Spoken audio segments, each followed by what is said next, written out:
Hi, I'm Kristen Levine, founder of Pet Anxiety Awareness. For our 10th anniversary, I teamed up with DOGTV and some of the leading experts in veterinary behavior to create this special to help you better understand what your anxious dog or cat is going through, and also how to help them. Now, sometimes pet anxiety isn't obvious to us, but other times we know for sure when our pet is stressed or fearful, but we just don't know how to help them. I want to share a quick story about my dog, Buck. We adopted him as a puppy from the SPCA, and for the first few years, he was a perfect dog. He was easy to train, he was laid back, he was happy-go-lucky, but then I would say around age 4, things started to change. He started acting really nervous when we would leave the house, and by the time he was 5, he was being destructive when we were gone. And then by the time he was almost 6, he was literally tearing our house apart and hurting himself in the process. The hardest part about all this was that we didn't know how to help him and we didn't understand why it was happening. I finally spoke to my vet about it and he referred us to Dr. Lisa Radosta. She's a board-certified veterinary behaviorist, which is kind of like a pet psychiatrist. She helped us understand what Buck was experiencing when we would leave the house, which was basically a panic attack. She developed a plan for us, and it took a few months to fine-tune that plan, but with a few changes to our routine, behavior modification, and medication, Buck was finally okay to be home alone. So I learned that separation anxiety was actually a medical condition, and more importantly, that it was treatable.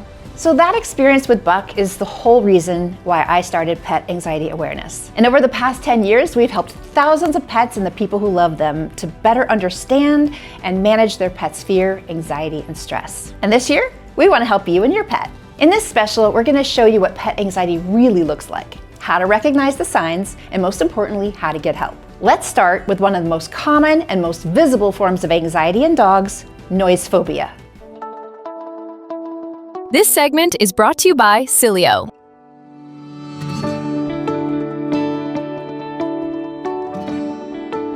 Noise phobia is the new dog behavior problem pandemic. I am not exaggerating here, okay? About 50% of the dogs in the US have this problem, and in my practice, I would say it's probably more like 75% of dogs that come to see me. Dogs who are experiencing noise aversion or noise phobia are experiencing a stress response. And we say to our friends, I'm feeling stressed today, and definitely that has validity, but what I'm talking about is a physiologic stress response. Heart rate goes up, respiratory rate goes up, muscle tension peaks, blood glucose goes up. So this is a full body response. And if you have a dog who is phobic of thunderstorms, they are experiencing that every day in some states. If you have a dog who's afraid of a text alert or the beep on your microwave, that could come at any time every day. That creates chronic stress. Chronic stress is where the real problems begin, because that can lower your dog's immune response, predispose your dog to other disease processes. That's one of the reasons why it's extremely important, as soon as you see the first sign of noise phobia or aversion, to get to your vet. I think most of us, as pet parents, know what a scared dog looks like, right? Tail is tucked, ears are back, head is down. But we're missing the other signs of noise aversion or noise phobia, like the dog who refuses to go outside. That dog is probably afraid of sounds outside, like construction noises or big trucks.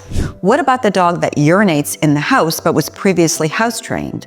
That dog could very well be afraid to go outside to go to the bathroom because the sounds outside are so scary. So if you see that your dog used to do something readily and now doesn't do it, one of the first things I think of is, does that dog have a noise phobia or aversion that's causing him to kind of forget what was normal before? The best thing you can do is to create a sanctuary space. This is huge. So a sanctuary space is like a bunker, okay? We want to have your dog's bed and water and definitely food toys and puzzle toys with delicious low-fat treats in them. We also want to have an ambient sound to drown out what is going on outside that's so scary. That could be dog TV, it could be classical music, white noise, it could be all of the above. But here's the essential tip, you guys. You have to get your dog in that room early. So if it's a fireworks day, we're gonna get our dog in there a couple of hours before we anticipate the fireworks are going to start. If it's a storm day, Get those storm apps up on your phone, and you need at least 2, okay? When you see the storm coming toward your house, in 2 hours or less, get that dog TV on, get the white noise on, get your dog in there with a food toy so that he never experiences those sounds or that panic at all. But when does your dog need a medicine? If your dog's quality of life is affected, or if you're afraid to leave your home, it's time to talk to your vet about a medicine. Your dog doesn't have to suffer. We have a medicine that is approved for noise aversion in dogs. It's called Cilio dexmedetomidine oral mucosal gel, and it works as fast as 30 minutes. So there's definitely options for you. Talk to your vet. Your vet is not going to judge you. They're going to ask you what your dog does and what causes your dog to do those things. Then, after they do their health check, they are going to talk to you about medications. There are short-acting and long-acting medications that can help dogs to get through these really scary events. The other thing your veterinarian is probably going to do is talk to you about environmental changes like food toys or creating a sanctuary space. Finally, they're going to talk to you about working with a positive reinforcement dog training professional or an applied animal behaviorist. If there's one thing I'd want every dog pet parent to know about noise aversion or noise phobia, is that it's the chameleon. So even if you think it's not noise aversion, it probably is. That's why it's really important to get to your vet and talk to your vet about what your pet is experiencing and get help immediately. These are my essential tips to help you help your dog cope with noise aversion. Number 1, and maybe the most important one, is create a sanctuary space. That is a bunker where your dog can go to feel safe during noise events. Increase the ambient sound without scaring your dog to drown out the scary sounds. You can use classical music, dog TV, white noise, whatever your dog likes. Use over-the-counter safe anxiety tools. Pheromone analogs are backed by research that show that they decrease stress in dogs. So definitely reach for some pheromone analogs in your dog's sanctuary space. One of the most effective tools you have is to change your dog's emotional state using toys or treats. Play with your dog in the sanctuary space, do little tricks, and reinforce him with treats, and you'll change his mood from sad to happy. Whenever your dog is suffering from an anxiety disorder, you want to get professional help. That may mean going to your veterinarian, and it may mean a referral to someone like me, a board-certified veterinary behaviorist. When you meet with your veterinarian or a board-certified veterinary behaviorist, your pet is going to receive a complete plan, and part of that could be medication. There are long-term medications and short-term medications. Matter of fact, there's an FDA-approved medication for noise aversion called Cilio. That's dexmedetomidine oral mucosal gel, and it works in about 30 or 45 minutes.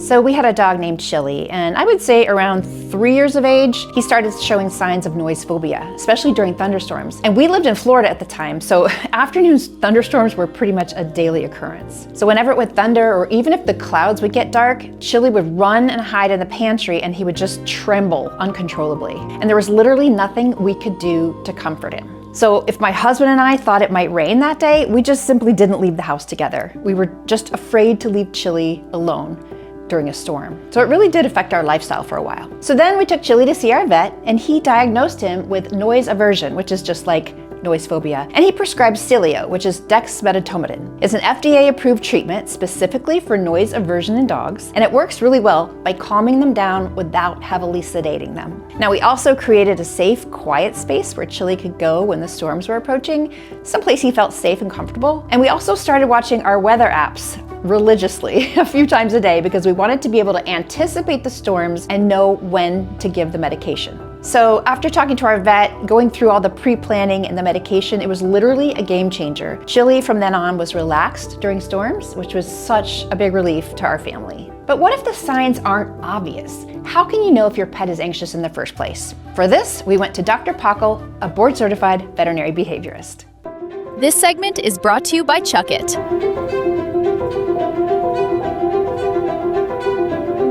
Fear, anxiety, stress, arousal, they're everywhere. And by that, I don't mean that every single dog is running around every single moment fearful or anxious, but they are normal, often appropriate emotional responses if your dog perceives any sense of danger or they're unsure what's gonna happen next, if they're startled by a noise. And so I think this is one of the things where it's so common that we almost overlook it because we say, well, that's normal and it's appropriate, and that's true. The question that I like to ask is that frequency or intensity of those emotional responses, is that having a negative impact on your dog's welfare, their comfort, their enjoyment of life, or are their responses creating problems for you as a caregiver? Especially knowing that when fear, anxiety, or stress are factors, some animals may have bodily functions that they express. They might urinate or defecate. They may be trembling or pacing or panting.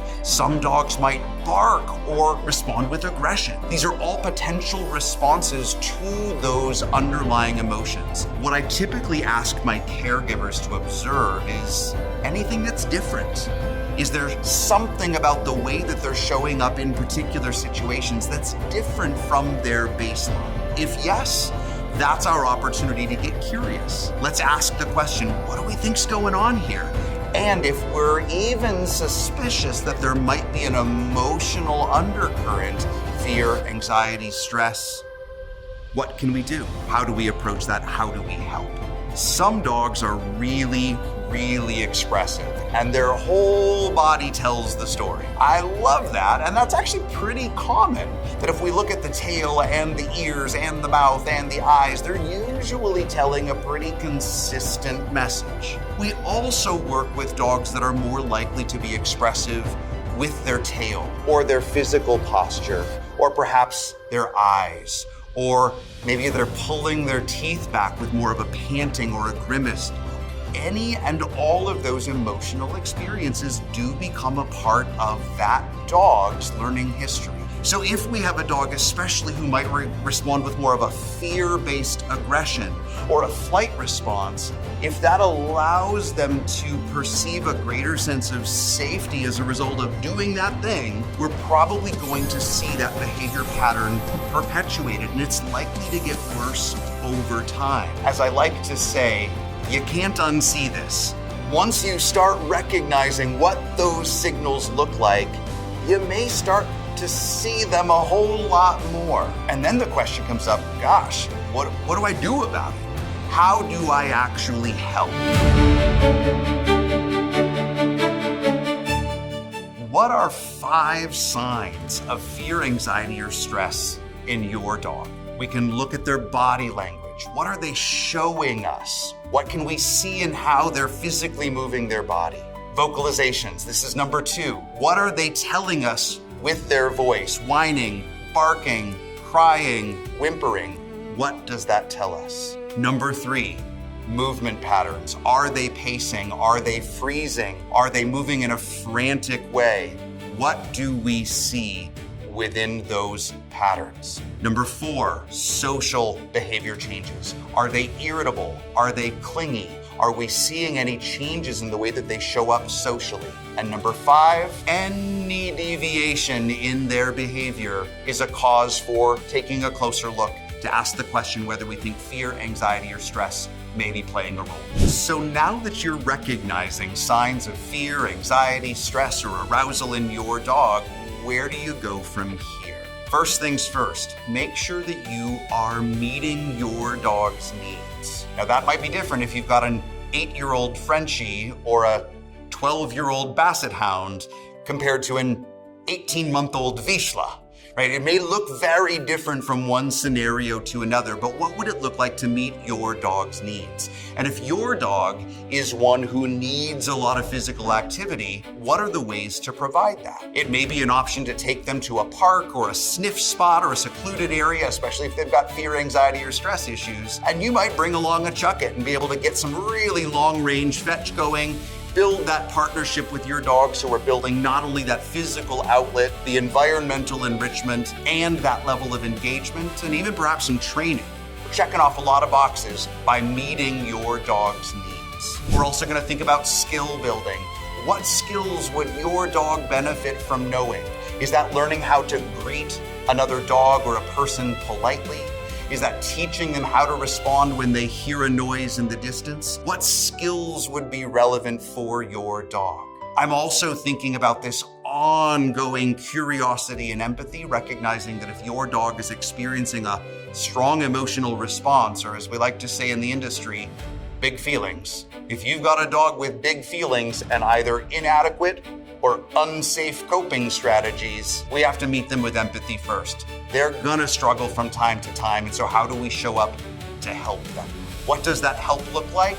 It could be training, it could be management, it could also be talking with your veterinarian. Are there solutions that they can help you to access, whether that's food change, pheromone usage, whether it's supplements, pharmaceuticals, or any other intervention that may be relevant for your dog?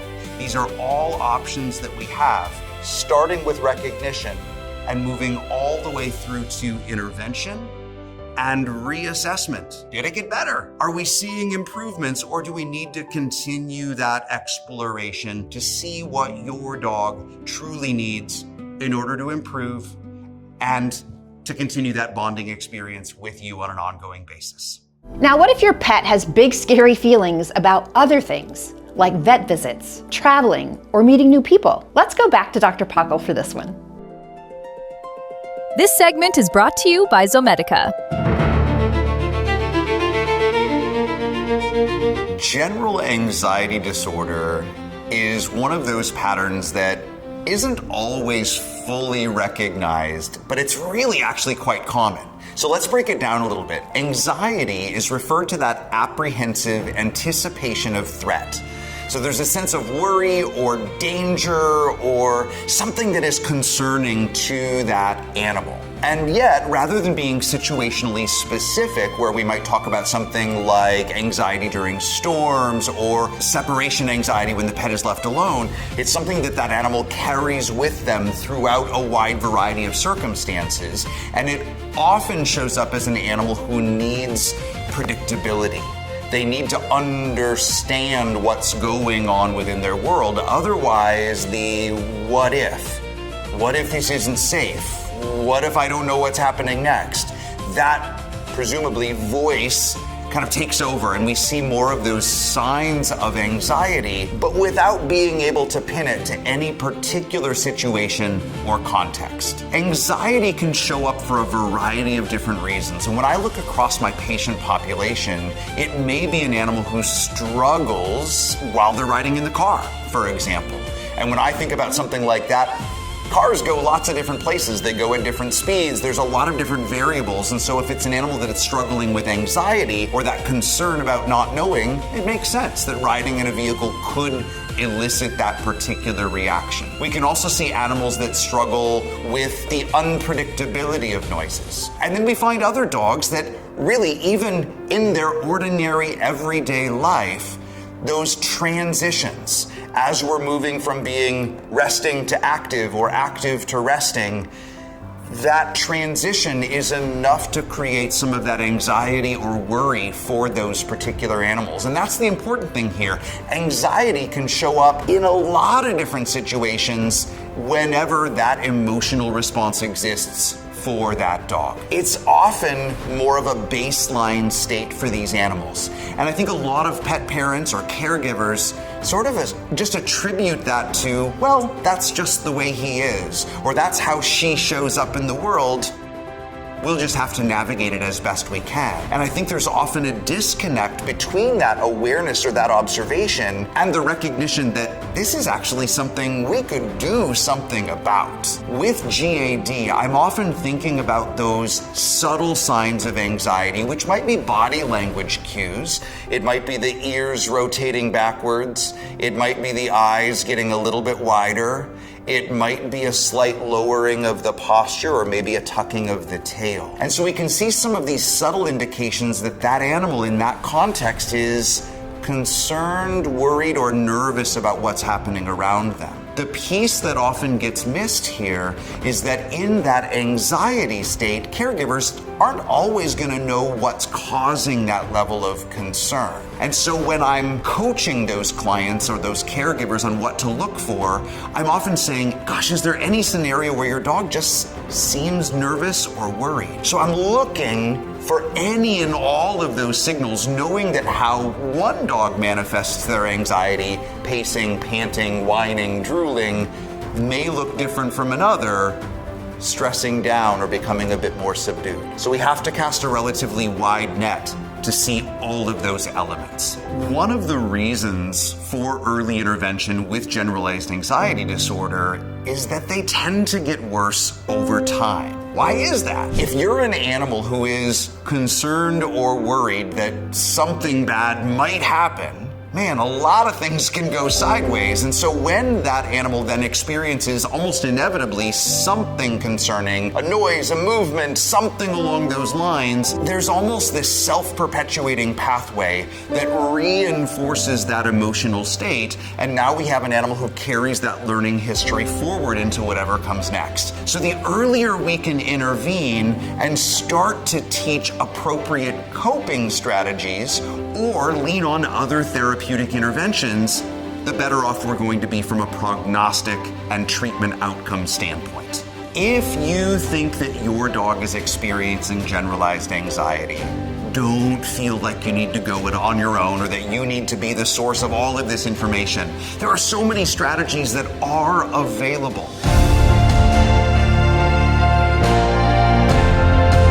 What's the short list of things that you can do to help to address your dog's generalized anxiety? Number one, reach out for help. Make sure that whoever is going to be supporting you in that process knows what's going on and you're enlisting their support. Number two, generalized anxiety disorder is often improved by teaching your dog skills and helping them to engage that conversation with you. So education is important. Number three, empathy. Recognize that your dog is stressed, and that's going to affect how they show up in the world. So that's going to affect how you communicate with them and how they communicate back with you. Number four, be patient. This goes along with empathy and skill building and all of these other things, but if we are trying to work with an animal with generalized anxiety disorder, it's probably not something that we're going to fix overnight. This is something that may have a variety of influences, and we may need to chip away with this over time, and that's where patience comes into play. Number five, be ready to try multiple things. We might get lucky, we may hit on those solutions straight out the gate, but there's a lot of different therapeutic interventions out there. We have medication options, we have food options, we have non-pharmaceutical interventions even. Something like the Calmer Canine, for example, a device that's been specifically studied as an adjunctive treatment for separation anxiety, but is also used clinically for a variety of other anxiety-related conditions. These are things that we can absolutely use in combination with exercise, with training, with combinations of supplements. These are all things that we can do. You're going to be working collaboratively with your veterinarian, with your trainer or behavior consultant, and we're going to be looking at your dog's response to really help us understand what's working, what do we continue doing, and what do we need to modify over time.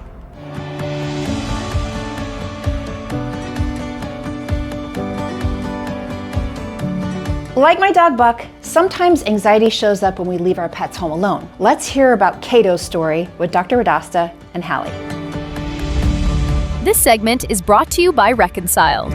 Hi, I'm Dr. Lisa Radosta. I'm a board-certified veterinary behaviorist, and I want to give you a little peek into the story of Halley and Cato, one of my absolute favorite patients.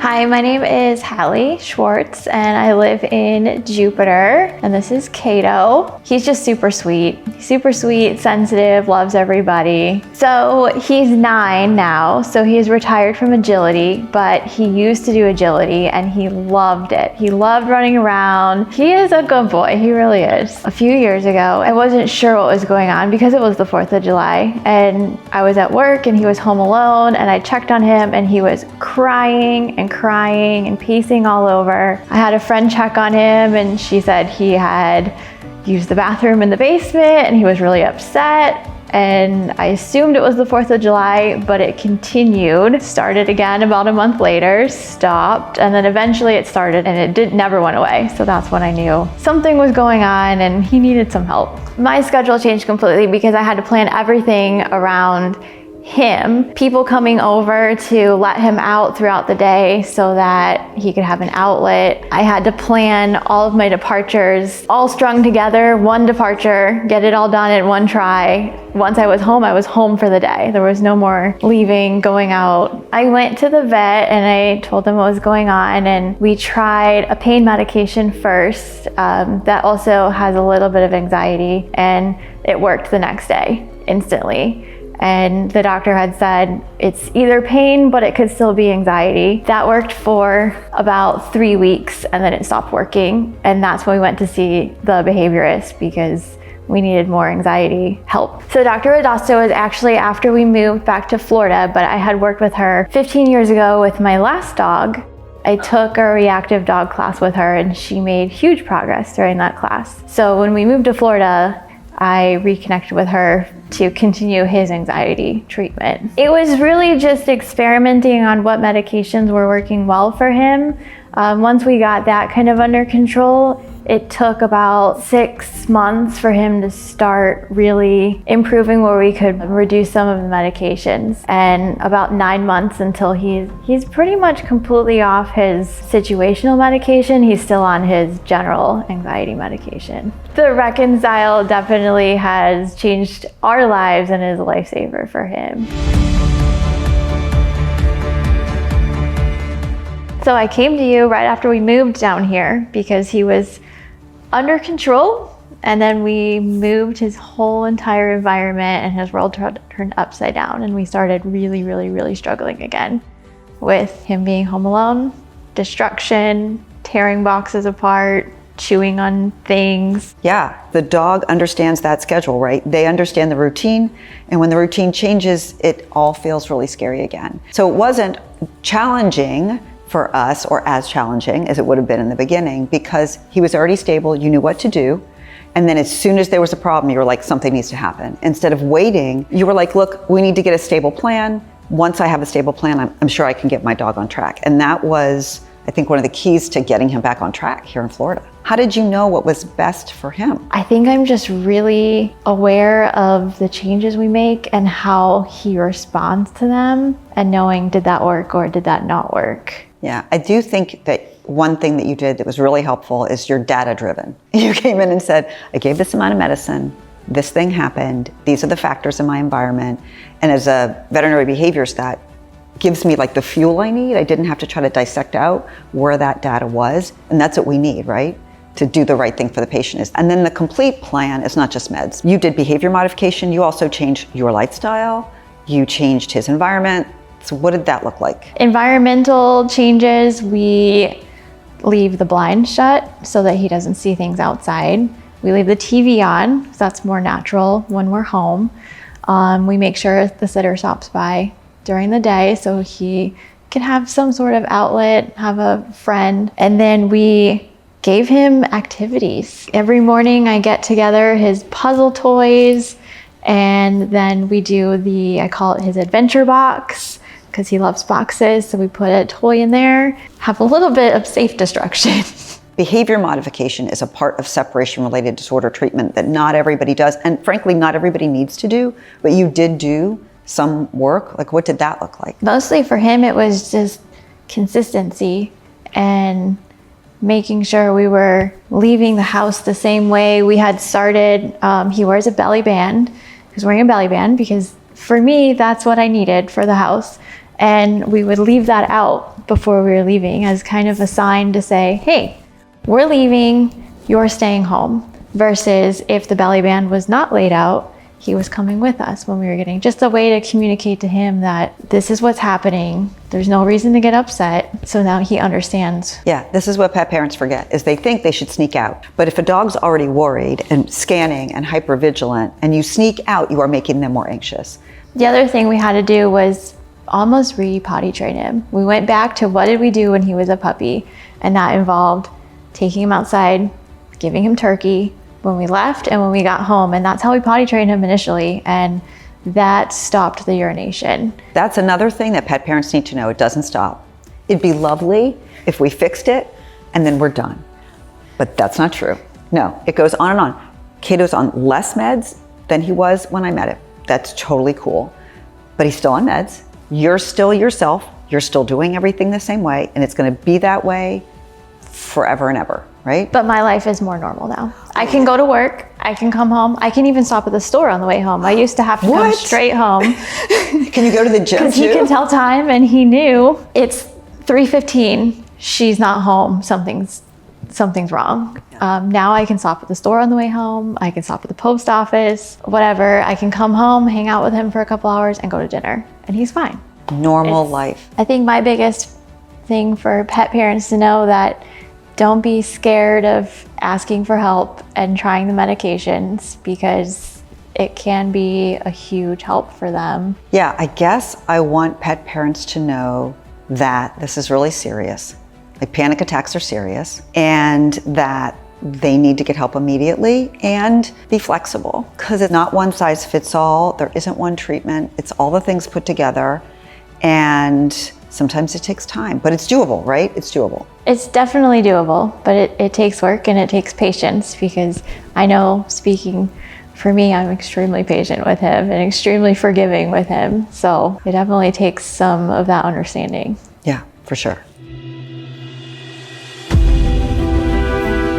We know that there is a spectrum of behaviors. We call them separation-related behaviors or separation-related disorders that fall under that umbrella of separation anxiety. If you can believe it, up to 50% of the dogs in the United States are affected by separation-related disorders. With COVID lockdown, we saw an uptick in dogs who were affected by panic when they were left alone. The dogs who were adopted during COVID, but even adult dogs who were adopted during COVID, had a normal baseline of everybody's home. Then we have our regular dogs, like my dog, who experienced me working, and then I was home, and he had a reset. What is normal? Everybody's home. Then we all started going back to work and school, but nobody told the dogs that they were going to be alone. And suddenly, we pulled the rug out from underneath them, and we just saw this turbocharge on dogs being presented to veterinary behaviorists like me suffering from this panic disorder that we're calling separation anxiety. Dogs who have separation-related disorders are full-blown panic response. Your dog is voiceless. Your dog has no chance to call somebody and see if they can help out. So within the body, within that panic attack is a stress response. Full-on onslaught, neurotransmitters and hormones that are kicking the body into fight, flight, freeze, or fidget. So these dogs are in full-on panic attacks, but they can't get any help. So I encourage pet parents to either leave some type of electronic device like a phone or an iPad on to record their dog or to watch their dogs on camera about once a month. Let's see what your dog is doing and let's stop the silent suffering from separation-related disorders. Dogs are individuals and there isn't one treatment for separation-related disorders that fits all dogs, right? That's why it's really important to go to your vet and to talk to your vet about what the signs look like for your dog. We're going to approach it with 4 separate thought processes.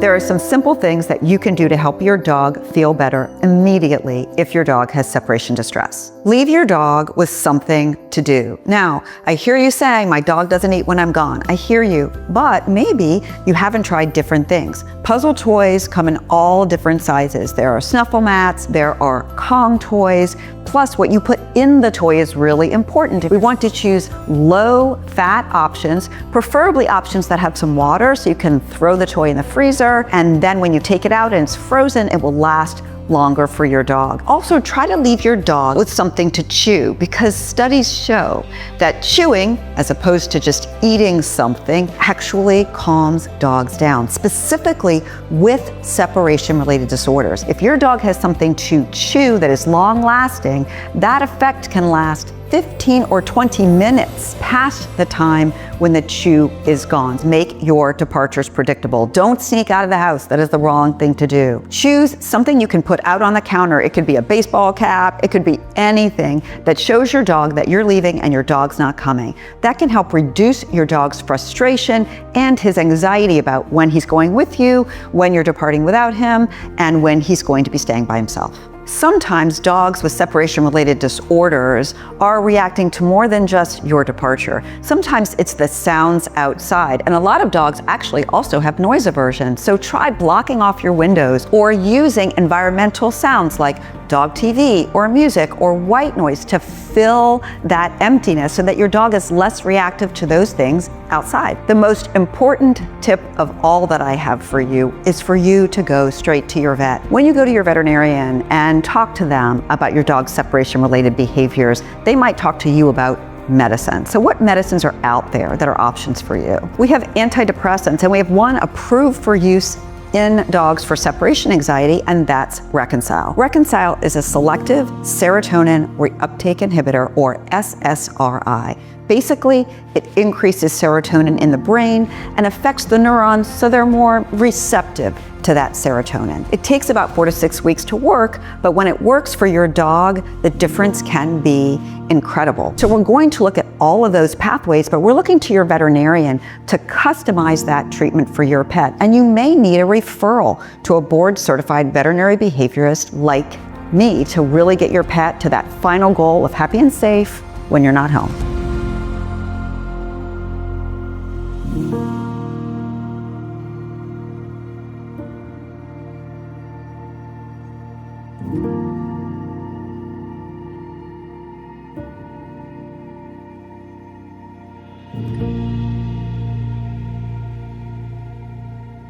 You know, at the top of the show, I shared my own personal story about my dog Buck and his separation anxiety. Well, I have one more heartwarming story to share with you, and this one comes from Dr. Pachel about his patient, Theo.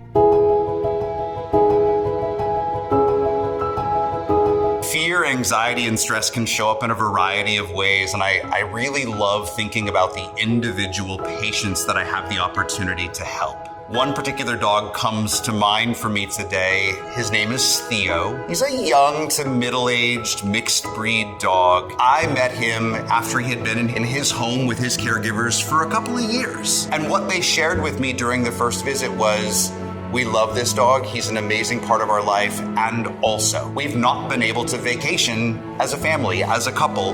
We have to be his caregivers. He doesn't trust anyone else. He's not safe to leave with other people. We've tried different options. It goes horribly badly. We actually left one time on a vacation, landed at our destination, and literally had to get right back on the plane to come home because he was struggling and we needed to step in. That was where we started. We got curious about what was going on for Theo, understanding his environment, his stressors. We started building skills. They were working with one of my team members, one of my trainers at Instinct Dog Behavior, and we tweaked some medication options. We really took a broad look at all of the things that we could do for Theo. We started down that pathway, and I'm really excited to say that was, 9 months ago? 9 months, 12 months perhaps. I got a message this week from his caregivers from Italy. They are on the first vacation together that they've been able to take since they brought Theo into their home. They've been gone for a week. Theo is doing great. He's eating normally, he's loving life, he's doing great, and so are they. And it's such a reminder for me of the ripple effect that we can have when we notice, get curious, intervene, and change everyone's lives for the better. And while we've been talking a lot about dogs, cats experience fear, stress, and anxiety too, especially when it's time to take them to the vet. Take it away, Dr. Radosta. This segment is brought to you by Bon Cat.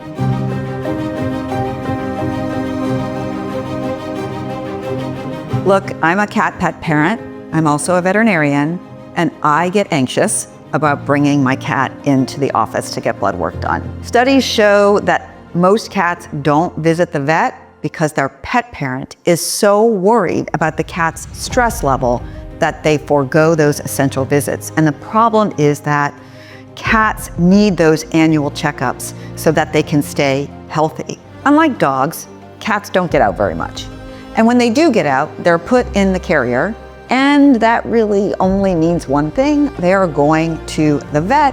And vets love animals, but we do things that really aren't very comfortable for animals. So it only takes one trip to the vet for the cat to be petrified of the carrier and the car. We want to teach kitties that carriers aren't scary. We want to leave them out in the environment and buy comfortable carriers that your cat would like to sleep in, not just one that will carry him from the home to the veterinarian's office. We want to make sure that when your cat is at the veterinarian's office, you stay with him, even if you're anxious. Studies show that your cat's less anxious at the vet if he stays with you. So ask your vet if your cat can stay with you in the exam room. And finally, we have amazing medications that can help kitties get to the vet with less stress. We actually have one FDA-approved medication called Bon Cat, which is pregabalin oral solution that cats can take that has been shown to decrease stress significantly, specifically for vet visits. Even experienced pet parents can miss the signals of fear, anxiety, and stress. Matter of fact, one study shows that sometimes we only get it right about 25% of the time. Can you imagine having a conversation with someone and only hearing about 25% of what they say? Some of the things that I'd like for you to look out for are going to be things like being still. Because sometimes when we look at a cat that's not moving, we think that cat's calm. If your cat is spread out with his tail behind him, he might be calm. If your cat is in the meatloaf position with his legs folded under him, he's scared. If your cat's tail is thumping, or his pupils, which are the black part of his eye, are round instead of being slits, he is petrified. When you see signals like that, number one, you want to acknowledge that and try to de-stress your cat. Number two, that means you've got to speak to your vet to get help to de-stress your cat at the vet's office. Traveling with your cat can be really stressful for everyone. You know, your cat is howling the entire way to the vet's office, and they vomit in the carrier or they poop. It's just a nightmare for everyone. It's enough to make any pet parent really not want to bring their cat to the veterinarian's office. But there are things you can do. Number one, talk to your veterinarian about medicine that will help de-stress your cat. Number two, make travel a little more fun by choosing a carrier that your cat likes to sleep in, and then leave that carrier out. So it's basically your cat's bed. And then when it's time to travel, you just put the top on and off you go. Make sure that the carrier's level on the seat. A lot of car seats are tilted, so you want to make sure it's level. Make sure the car is comfortable for your cat as far as temperature. Don't put your cat in a hot or a cold car. And think about your cat's ear sensitivity. So cats can hear a lot better than we can, so let's not crank up the heavy metal on your way to the veterinarian's office. The one thing that I wish every cat pet parent knew is that your stress does not negatively affect your cat. This is not your fault, and your presence with your cat gives him a safety net. So when you're at that vet's office, ask if your cat can stay with you. And that way, your cat will have the best visit possible. These are my top tips for you to have a successful vet visit with your cat. Number one, get the right carrier. Get a comfortable carrier for your cat. Leave it out in the house. Let your cat eat out of it, play in it, and sleep in it. Number 2, use pheromones. There's a lot of good research behind pheromones, and they can help calm your cat. Number 3, make travel a lot less stressful. So you want to keep your carrier flat in the car, watch the temperature in the car, and watch the noise level in the car.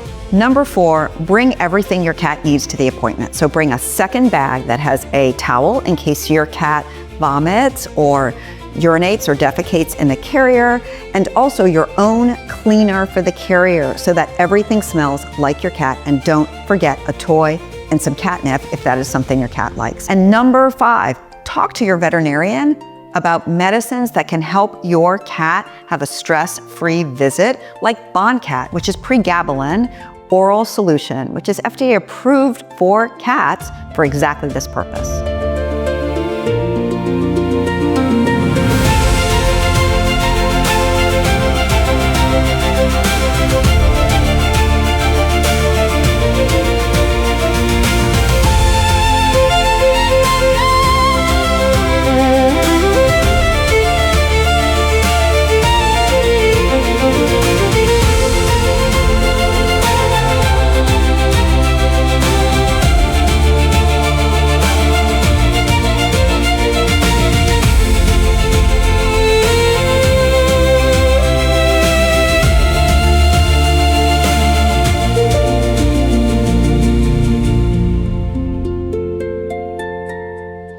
If you're seeing signs that your pet is stressed, fearful, or anxious, talk to your veterinarian.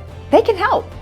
They might refer you to a veterinary behaviorist, or you can request that they do so. You can also go to easepetvet.com.